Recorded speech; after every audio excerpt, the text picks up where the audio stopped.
આ ગીર પૂર્વ વન વિભાગની સાવરકુંડલા રેન્જના સિમરણ રેવન્યુ ગામે એક વાલજીભાઈ વાસુરભાઈ માતંગ નામના વ્યક્તિનું રહેણાંકના મકાનમાં બાતમી મળેલી કે ભાઈ એમના ચામડું વન્ય પ્રાણીનું અને નખ એમના ઘરમાં છુપાવેલા હોય અને ઘણા વર્ષો જૂના હોય અને એ એની તાંત્રિક વિધિ કરતો હોય, જેથી આવી અમારા વન વિભાગના સ્ટાફને અને અમારા મહેરબાન સાહેબને શ્રી બાતમી મળેલી.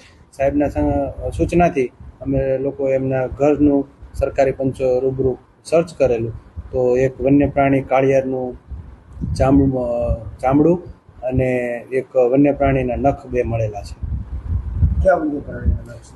વન્ય પ્રાણીનું અત્યારે FSLમાં અમે મોકલશું. અત્યારે પ્રાથમિક દ્રષ્ટિએ લાગે છે કે સિંહ કે દીપડાના હોઈ શકે. નામ શું તારું? આરોપીનું નામ છે વાલજીભાઈ વાસુરભાઈ માતંગ. કેટલા ટાઈમ પહેલાનું હોઈ શકે તમારા? હવે એનું પોતાનું અમારે તપાસ કરતા જાણવા મળેલું છે કે આ આરોપી છે એમ કહે છે કે અમારા દાદા વખતમાં આ કરેલું હોય અને આને અમે પૂજાના રૂપમાં ઉપયોગ કરતા હોય, એટલે 20 વર્ષ ઉપરનું કહેવાય.